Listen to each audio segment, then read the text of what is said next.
Hey folks, hope you're well. Today I am doing my November reading wrap up. I managed to squeeze in another 2 books at the end of the month, literally on like the last couple of days, so I got a total of 7 books rather than the 5 I would have had otherwise, which still would have been good, but I want to bump it up personally. So as you would have seen, all my stats and stuff in terms of genre and that, so let's just get straight into the actual wrap up. So the first book I read was an e-arc, and this was sent to me specifically from the author, so thank you very much. Now I think his name is Howdee-haie. Apologies if I'm pronouncing it right. I've practiced and practiced. My tongue won't go in the right way, so that's as well as my mouth can say his name. But yeah, this is A Wizard's Dream by Howdee-haie. Thank you ever so much for him for reaching out to me.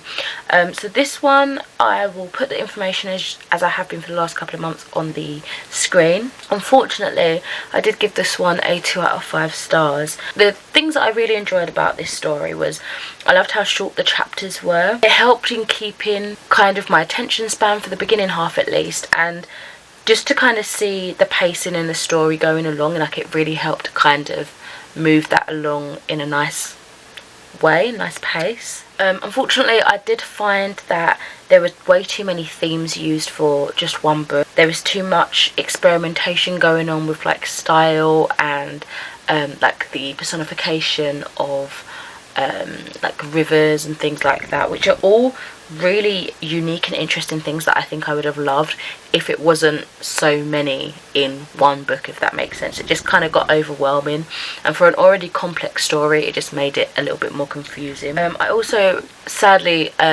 couldn't connect very much with any of the characters, especially with our main character Asha. Me, I do find that I'm more of a character driven reader, so that was a major disconnect I had personally, and there was quite a lot of characters to keep track of as well. But you know, the author was really open to criticism of any kind, and is now interested in putting together some sort of glossary from the sounds of things, so I'm really eager to see what becomes of that. So I think things like that would really make it helpful and more like attainable to understand all the different types of characters that you have in this fantasy world.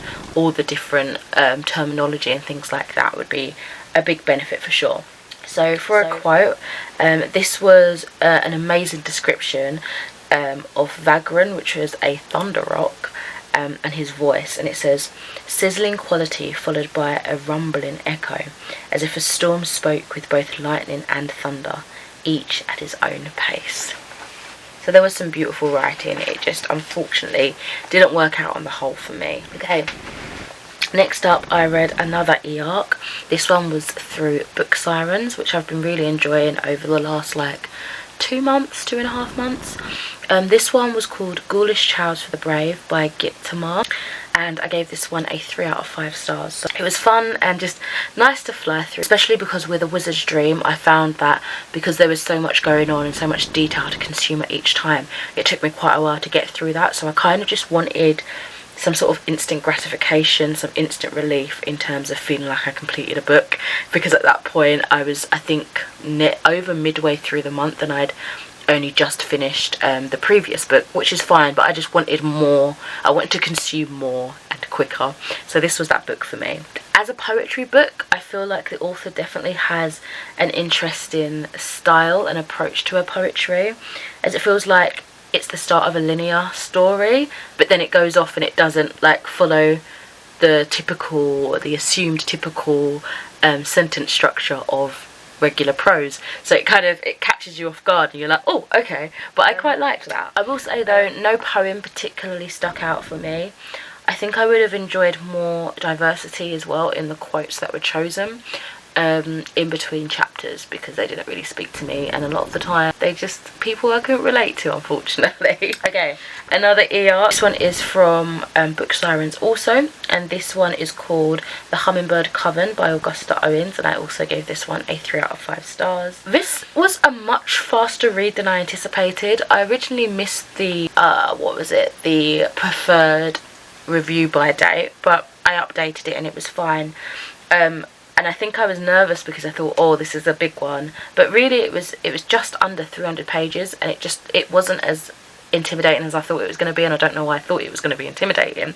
But yeah, much faster read, totally entertaining. It had all my buzzwords and themes pretty much, like witches, a bit of sapphic in there, secret societies, the chosen one trope, all of those sort of things that I really do enjoy, and it was done quite well. I really love learning about Amelia, our main character's power, and seeing how she came to terms with that and kind of got a thirst to know what on earth was happening in her world. I do wish we had more of Percy. Anytime we have some sort of cat or animal that could potentially be magical, I need to know more about them, and I just don't think he was utilised enough in the story. I really wish we had more perspective from him. I struggled to buy the teen-adult relationship. Like, the parent dynamic between the children and their parents just felt off, especially with Amelia and her mother. It just didn't feel, there's something about it that just didn't connect. It didn't feel like a genuine relationship that I could buy, you know. It was just, something was about it that was just not quite right.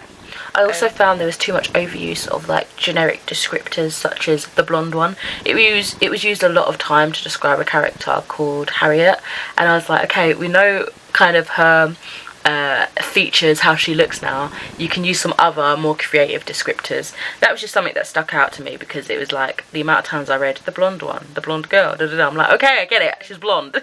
I also expected more romantic tension. I did read a review as I was in the middle of it, saying that it wasn't a romance. I didn't go into it for a romance. I went into it for like witchy coven sort of vibes, secret societies, and that's definitely what I got. But I think, if I remember correctly, it was also marketed as like a bit of sapphic romance, and I thought there'd be more of that at the forefront. I don't know if this is planned to be like a prolonged series or what. I can't remember if that's what it said in the little information part on BookSirens, but I don't know, I just thought we'd have even a little bit, even if that's the case, I thought we'd have more groundwork done to establish this romance. It was there if you want, but I think you could also look at it and think, oh, they're just friends, if you know what I mean. So yeah, it was a bit too subtle. Okay, so my first physical book of the month, this one is one that I had been reading for a while as well, and I don't know why, because this one was also only like 270 pages.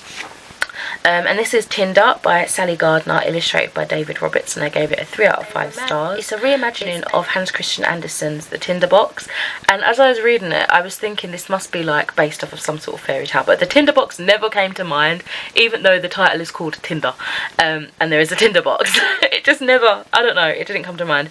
I think it's one of those stories that is not as familiar to me, so maybe that is the connection. I'm pretty sure I've read every single Hans Christian Andersen story, as I had this massive book I worked my way through years and years ago, but some of the stories are much shorter than others, some just didn't hold my interest, and I think maybe the Tinder Box was potentially one of them that I just haven't kept into my mind for a long time. It's also set during the 30-year war, which is definitely a portion of history that I'm not too familiar with, but the author definitely gave it some rich detail on the deepest depths of human depravity that we can do to each other, and I thought that was quite moving. I enjoyed it, but I've got to say it's probably not a book that I'm going to be thinking about again and again as time goes on for the years to come. It was just a fun for now book that I enjoyed and had some really good themes, and of course a really cool, not modern because it's set in like a past historical context, but a more newer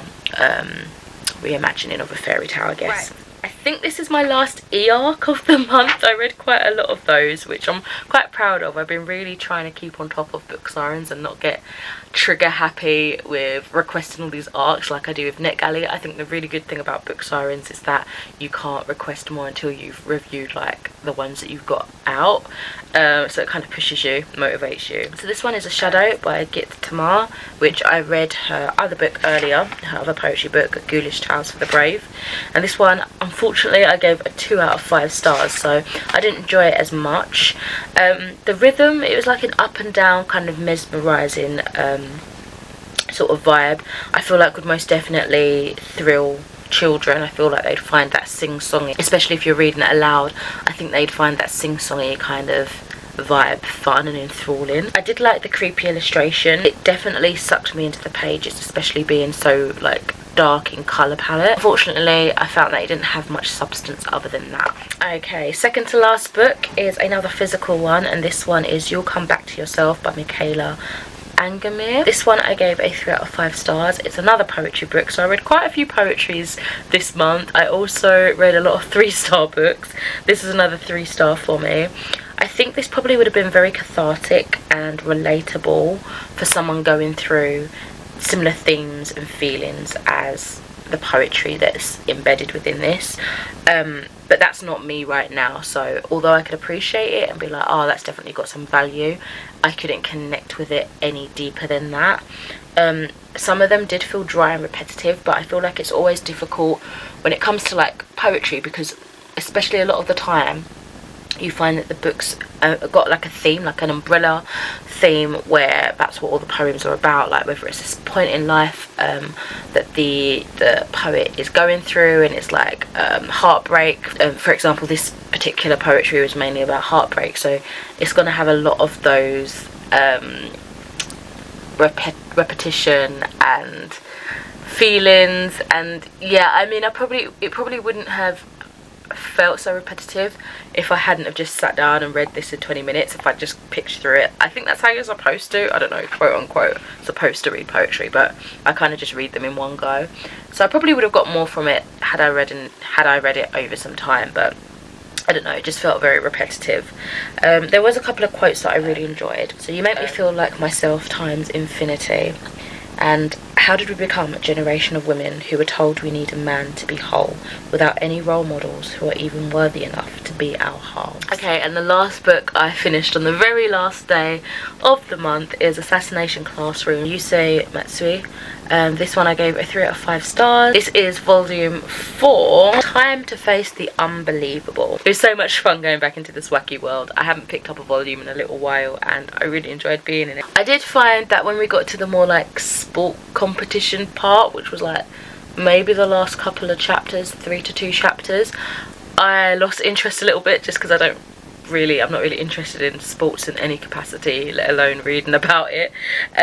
So that kind of the pacing for me went a bit down then, and I kept putting it down, and it took me a longer while to pick it back up and finish it.